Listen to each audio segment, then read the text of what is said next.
இன்று நாங்கள் வரிச்சுமை பகிர்வை எண்கணித ரீதியாக கணிக்க போறோம். அதாவது ஒரு பொருளினுடைய விலைசார் கேள்வி நிகழ்ச்சி குணகம், அதன் நிரம்பல் நிகழ்ச்சி குணகம், அலகு வரியாகிய 3 தரவுகளும் தரப்படுகின்ற பொழுது அந்த பொருளினுடைய வரிச்சுமையில நுகர்வோரும் உற்பத்தியாளரும் பங்கு கொள்ளுகின்ற அளவுகளை நாங்கள் கணித ரீதியாக கணிச்சு பார்க்க போறோம். அந்த விடயம் எவ்வாறு என்பதை இன்று நாங்கள் விளங்கிக் கொள்ள போகிறோம். இதற்காக நாங்கள் சமன்பாடுகளை கையாள வேண்டும். அதாவது மீளவும் சொல்கிறேன், ஒரு பொருளினுடைய விலைசார் கேள்வி நிகழ்ச்சியினுடைய பெறுமதி, அப்பண்டத்தினுடைய நிரம்பல் நிகழ்ச்சி பெறுமதி, அப்பொருள் மீது விதிக்கப்பட்ட அலகு வரியாகிய 3 தரவுகளும் தரப்படுகின்ற பொழுது அந்த பொருள் மீது விதிக்கப்பட்ட வரியில நுகர்வோர் எவ்வளவத்தை தாங்குவான், உற்பத்தியாளன் எவ்வளவத்தை தாங்குவான் என்பதை நாங்கள் கணித ரீதியாக கணிக்க முடியும். இதற்கென நாங்கள் நுகர்வோர் வரிச்சுமையை அறிய, நுகர்வோனுடைய வரிச்சுமையை அறிய என்ன சமன்பாட்டை கையாளலாம் என பார்ப்போமாயின், நிரம்பல் நிகழ்ச்சி குணகத்தின் கீழ் நிரம்பல் நிகழ்ச்சி குணகம் சய விலைசார் கேள்வி நிகழ்ச்சி குணகம் தர அலகு வரியாக இருக்க முடியும். அதாவது விலைசார் கேள்வி நிகழ்ச்சி எப்பவும் சய பெறுமதி என்று உங்களுக்கு தெரியும். விலைக்கும் கேள்விக்கும் எதிர்கணிய உறவு இருக்கிறபடியால் விலை கேள்வி நிகழ்ச்சியின் பெறுமதி எப்பவும் மறை பெறுமானமே இருக்கும். அப்ப நிரம்பல் நிகழ்ச்சியின் கீழ் நிரம்பல் நிகழ்ச்சி சய விலைசார் கேள்வி நிகழ்ச்சி தர அலகு வரியின் அளவாக அமைய முடியும். இதே நேரம் உற்பத்தியாளனுடைய வரிச்சுமையை நாங்கள் கணிக்கிறதுக்கு கையாள வேண்டிய சமன்பாடு விலைசார் கேள்வி நிகழ்ச்சியின் கீழ் விலைசார் கேள்வி நிகழ்ச்சி சய நிரம்பல் நிகழ்ச்சி குணகம் தர அலகு வரியின் அளவாக அமைய முடியும். இங்க பாருங்க, மேலையும் சய சய சய எல்லாம் சயமாக இருந்தால் என்ன செய்யலாம், சகவாக மாற்றி விடலாம். கணித ரீதியாக அவ்வாறான மாற்றங்களை நாங்கள் செய்யலாம். இதுதான் இந்த சமன்பாடாக அமைய முடியும். மீளவும் சொல்கிறேன் பிள்ளைகள், ஒரு பொருளினுடைய விலை கேள்வி நிகழ்ச்சி, அதன் நிரம்பல் நிகழ்ச்சி, அலகு வரியாகிய 3 தரவும் எங்களுக்கு தரப்படுகின்ற பொழுது அந்த வரியின் சுமையில நுகர்வோனுக்குரிய பகுதி எவ்வளவு, உற்பத்தியாளனுக்குரிய பகுதி எவ்வளவு என்பதை நாங்கள் எண்கணித ரீதியாக கணிக்கலாம். இவ்வகையில நுகர்வோன் வரிச்சுமையை கணிப்பதற்குரிய சமன்பாடு நிரம்பல் நிகழ்ச்சி குணகத்தின் கீழ் நிரம்பல் நிகழ்ச்சி குணகம் சய விலைசார் கேள்வி நிகழ்ச்சி குணகம் தர அலகு வரி. உற்பத்தியாளருடைய வரிச்சுமையை கணிப்பதாயின் விலைசார் கேள்வி நிகழ்ச்சி குணகத்தின் கீழ் விலைசார் கேள்வி நிகழ்ச்சி குணகம் சய நிரம்பல் நிகழ்ச்சி தர அலகு வரியாக அமைய முடியும். இப்பொழுது நாங்கள் இந்த 2 சமன்பாடுகளுக்கும் நடைமுறையில 2 உதாரணங்களை வாய்ப்பு பார்ப்போம். இது முதலாவது கேள்வி. இரண்டாவது கேள்வியாக உங்களுடைய கைநூலில் இந்த 2 கேள்வியும் தரப்பட்டிருக்கிறது. இங்கே விலைசார் கேள்வி நிகழ்ச்சி சய 0.5, நிரம்பல் நிகழ்ச்சி 1.5, அலகு வரி 10 ரூபாய் தரப்பட்டால் இங்கே நுகர்வோனுடைய வரிச்சுமை எவ்வளவு, உற்பத்தியாளருடைய வரிச்சுமை எவ்வளவு என்பதை நாங்கள் கணிக்க போறோம். தரவை வச்சு ஒரு முடிவுக்கு வாங்க பிள்ளைகள். விலை கேள்வி நிகழ்ச்சி 1 குறைவு, நிரம்பல் நிகழ்ச்சி 1 கூட என்றால் நாங்கள் அட்டவணை போன காணொலியில படிச்சிருக்கிறோம். விலை கேள்வி நிகழ்ச்சி 1 குறைவு, நிரம்பல் நிகழ்ச்சி 1 கூட வரிச்சுமை பகிர்வு எப்படி இருக்கும் பிள்ளைகள், சார்பு ரீதியில நுகர்வோனுக்கு அதிகமா இருக்கும், உற்பத்தியாளருக்கு குறைவா இருக்கும். அதாவது 1 குறைந்த விலை கேள்வி நிகழ்ச்சி 1 கூடிய நிரம்பல் நிகழ்ச்சியா இருந்தால் வரிச்சுமையில் எப்போதுமே நுகர்வோனுக்கு அதிகமாகவும் உற்பத்தியாளருக்கு குறைவாக இருக்கும் என்பதனை ஏற்கனவே நாங்கள் அட்டவணையில படங்கள் கூறி படிச்சிருக்கிறோம். இப்ப கணக்கு செய்து பார்க்கும் பொழுது அது சரியா இருக்கும். ஓகே, நான் முதலிலே நுகர்வோருடைய வரிச்சுமையை அறிவோம். அதற்குரிய சமன்பாடு நிரம்பல் நிகழ்ச்சியின் கீழ் நிரம்பல் நிகழ்ச்சி சய விலை கேள்வி நிகழ்ச்சி தர அலகு வரியா இருக்கும். தரவுகளை பிரதியிடுவோம்.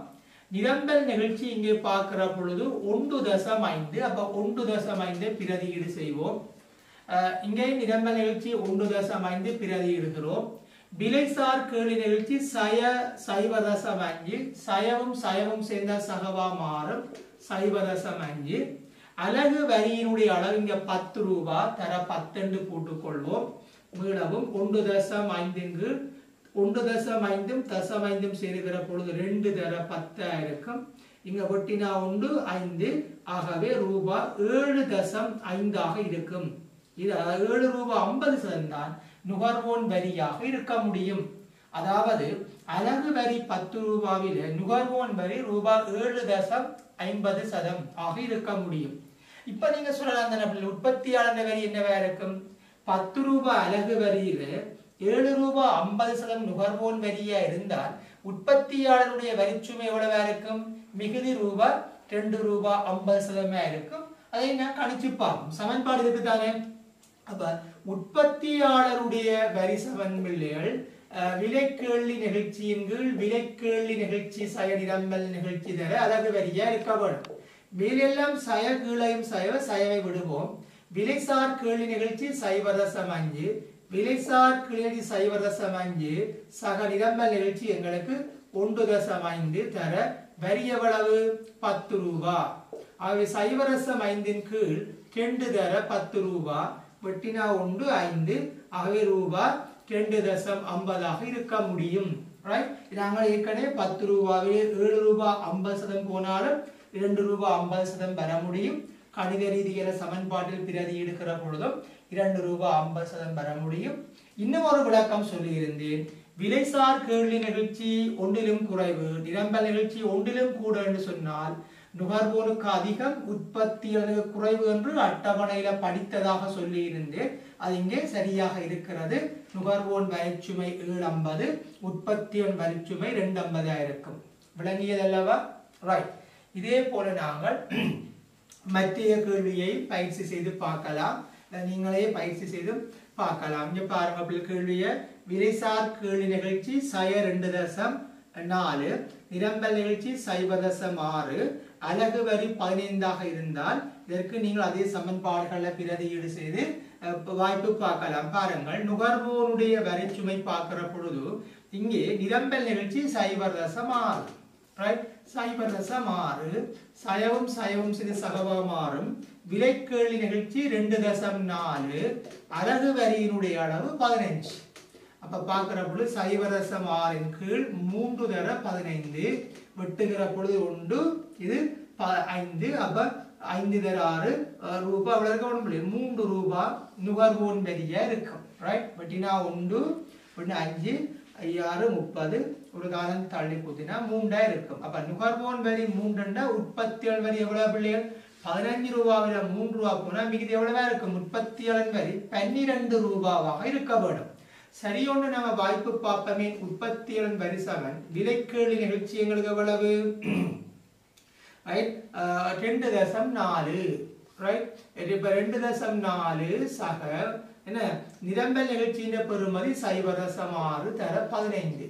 அப்ப 2.4 கீழே 3 தர 15 5 இதை பார்க்கிற பொழுது எங்களுக்கு 5 தர 2.5 எவ்வளவு? 22 12 ரூபான்னு வர வேண்டும். சரியா? ஆகவே நுகர்வோனுடைய வரி 3 ரூபாய் உற்பத்தியாளருடைய வரி 12 ரூபான்னு வர முடியும். கோட்பாட்டு ரீதியாக பாருங்கள். விலைக்கேள்வி நிகழ்ச்சி 1 கூட நிரம்பல் நிகழ்ச்சி 1 குறைவு என்று சொன்னால் அட்டவணையின்படி சொன்ன நாங்கள் நுகர்வோரை காட்டிலும் உற்பத்தியாளருடைய வரிச்சுமை அதிகம். கணக்கிலே அந்த நிலைமை வெளிப்படுத்தப்பட்டிருக்கிறது. விளங்கியதல்லவா? அப்ப நாங்கள் இப்பொழுது பார்த்தபடியும் என்ன பிள்ளைகள்? ஒரு குறித்த பொருளினுடைய அலகு வரியினுடைய அளவு தரப்பட்டிருக்குது. விலைக்கேள்வி நிகழ்ச்சி தரப்பட்டிருக்குது. நிரம்பல் நிகழ்ச்சி தரப்படுகின்ற பொழுது அந்த வரியினுடைய சுமையில நுகர்வோரும் உற்பத்தியாளரும் தலா எவ்வளவு பங்கு கொள்வார்கள் என்பதை நாங்கள் கணிக்க தெரியும். அதற்குரிய சமன்பாடுகளை நீங்கள் ஞாபகத்தில் வைத்துக் கொள்ள வேண்டும். விளங்கியதல்லவா பிள்ளைகள்? அடுத்த விடயம் பார்ப்போம்.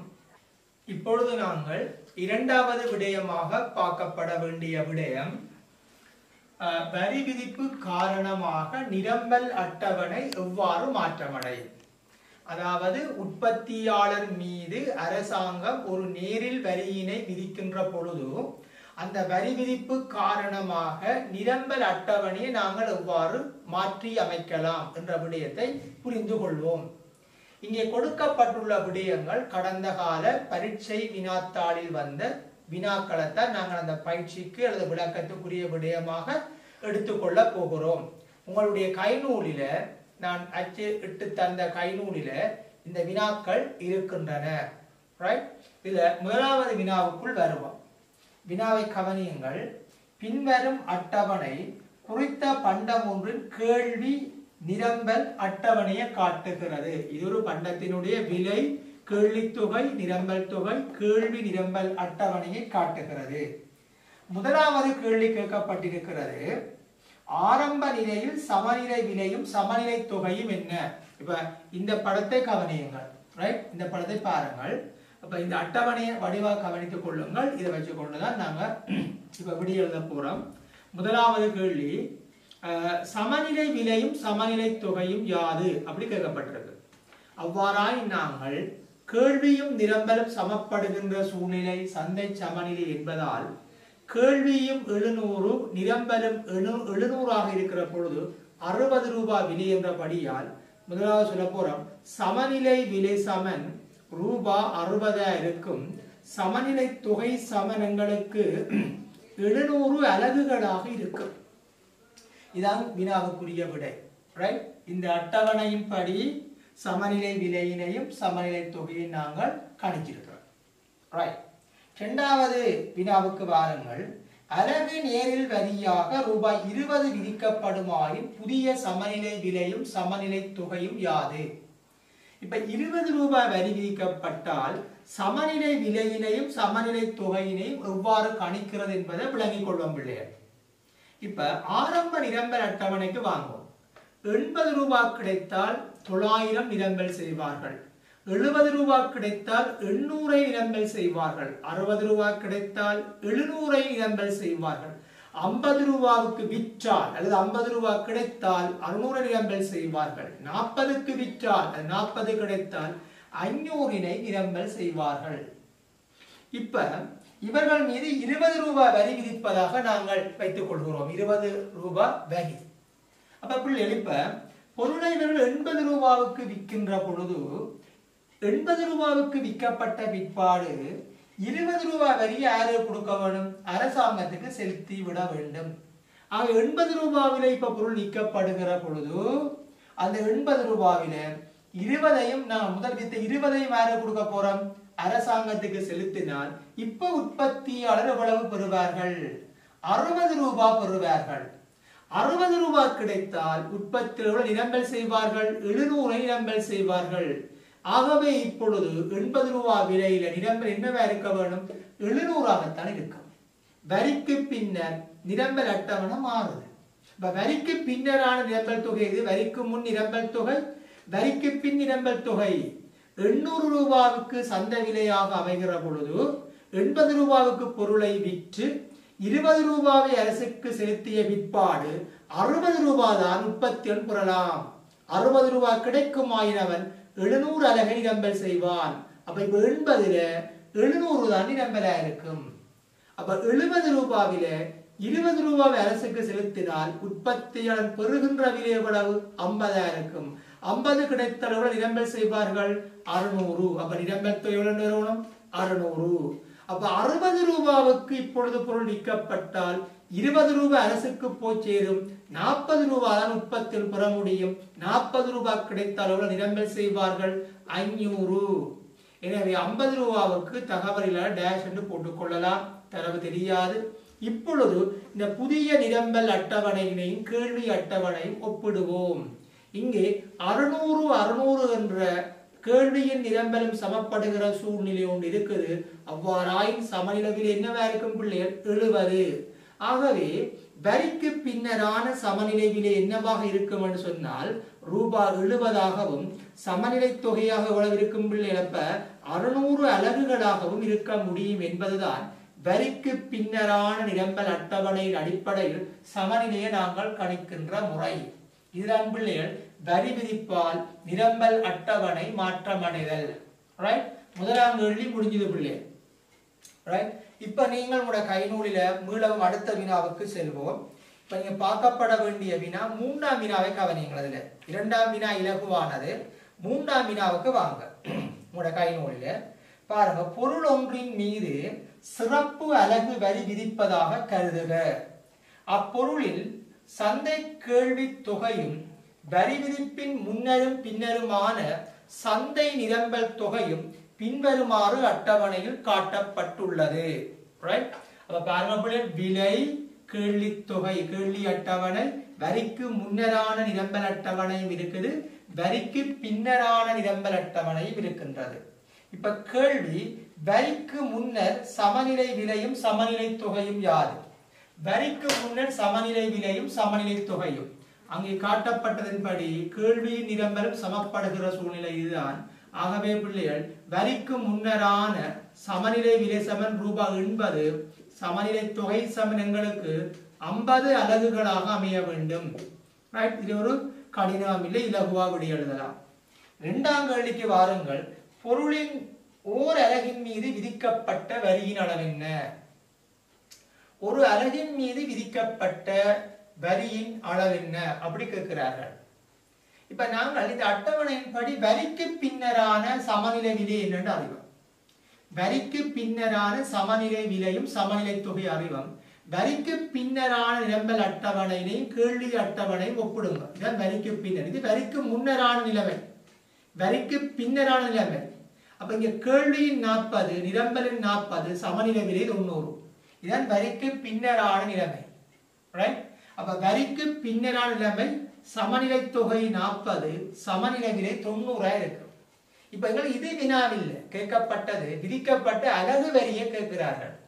நாங்கள் வரவிலை புள்ளியில் படித்திருக்கிறோம், சந்தை சமநிலை இருக்குது. ரைட், இப்ப வரியினால நிரம்பல் கோடு இடப்புற நகருகிற பொழுது அலகு வரி என்பது குறித்த புதிய சமநிலை தொகைக்கான குறித்த அளவு நிரம்பல் தொகைக்கான ஆரம்ப நிரம்பல் விலைக்கும் புதிய நிரம்பல் விலைக்குமான வித்தியாசம். இப்ப இந்த தொகைக்குரிய இது ஆரம்ப நிரம்பல் விலை, இது புதிய நிரம்பல் விலை, ரெண்டுக்குமான வித்தியாசம் தான் விதிக்கப்பட்ட வரி என்று நான் சொல்லி தந்திருக்கிறேன். இப்ப பாருங்க, சமநிலை தொகை எவ்வளவு புதுசு 40, சமநிலை விலைப்பு எவ்வளவு புதுசு 90. பாருங்க, இப்ப 40 என்ற அலகுக்கு வரிக்கு 40 என்ற அலகுக்கு வரிக்கு பின்னரான விலை 90, 40 என்ற அலகுக்கு வரிக்கு முன்னரான விலை எவ்வளவு 70. அப்ப 40க்கு வரிக்கு முன்னரான விலை 70. அப்ப 40 என்ற அலகுக்கு நேரே நீங்கள் 2 நிரம்பல் கோட்டுக்குமான தூரத்தை கணிக்க வேண்டும். அப்ப பாருங்க, 40 என்ற அலகை பாருங்க, இது வரிக்கு பின்னன் 40, வரிக்கு முன்னன் 40. இந்த 40க்கு வரிக்கு முன்னரான விலை 40 அலகுக்கு எவ்வளவு? இங்க பாருங்க படத்துல 70. அதே 40 அலகுக்கு வரிக்கு பின்னரான விலை எவ்வளவு பிள்ளைகள் 90. அப்ப ரெண்டுக்குமான வித்தியாசம் விதிக்கப்பட்ட வரி எவ்வளவா இருக்க வேணும்? 20 ரூபான்னு நாங்க எடுக்கலாம்.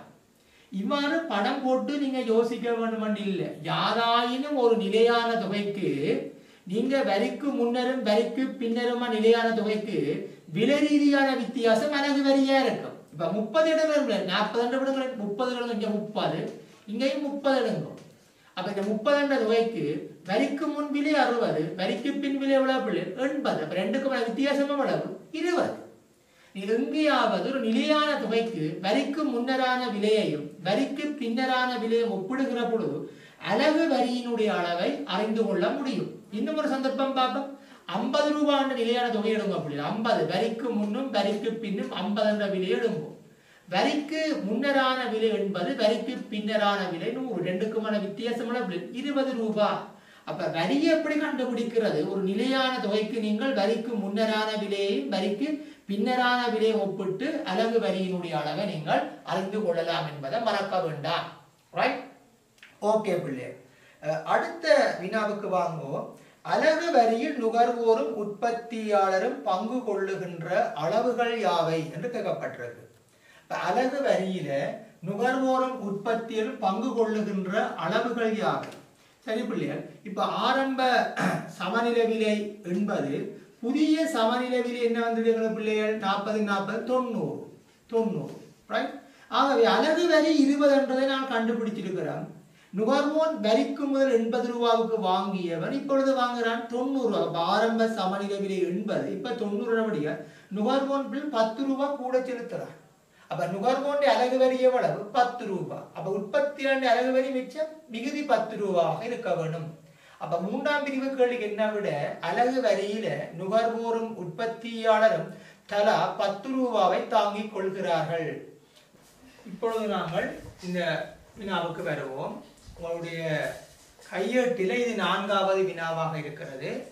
இந்த வினாவை கவனியுங்கள். வினாவை வாசிக்கின்றேன். அலகு வரி விதிக்கப்பட்ட பண்டமொன்றின் சந்தை கேள்வி தொகையும் வரிக்கு முன்னரும் பின்னருமான சந்தை நிரம்பல் தொகையும் அங்கே அட்டவணையிட்டு காட்டப்பட்டுள்ளன.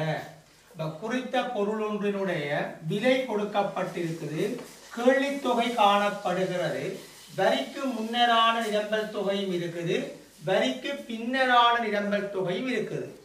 இது கடந்த கால பாஸ் பேப்பர் கேள்வி பிள்ளைய, ரைட்? அப்ப கொடுக்கப்பட்ட விளங்கியதல்லவா? விலை, கேள்வி தொகை, வரிக்கு முன் நிரம்பல் தொகை, வரிக்கு பின்னரான நிரம்பல் தொகை காட்டப்பட்டிருக்கிறது. இப்ப கேட்கப்பட்ட முதலாவது கேள்வி, வரிக்கு முன்னரும் பின்னருமான சமநிலை விலையும் சமநிலை தொகையும் யாது என்று கேட்கப்பட்டிருக்கு. அப்ப வரிக்கு முன் சமநிலை விலையும் சமநிலை தொகையும், வரிக்கு முன்னரான நிரம்பல் தொகையையும் கேள்வியையும் ஒப்பிட்டு பார்க்க வேணும்.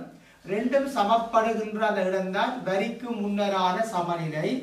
அப்ப கேள்வி தொகையும் 50, நிரம்பல் தொகையும் 50, ரெண்டும் சமப்படுகின்ற விலை சமநிலை விலை. ஆகவே முதலாம் கேள்விக்குரிய விடை என்னவாக அமைய வேணும்? சமநிலை விலை சமன் ரூபாய் 15, சமநிலை தொகை சமன் எங்களுக்கு அதுக்கு வரணும் பிள்ளைகள் 50 அலகுகள் என்று வர வேணும்.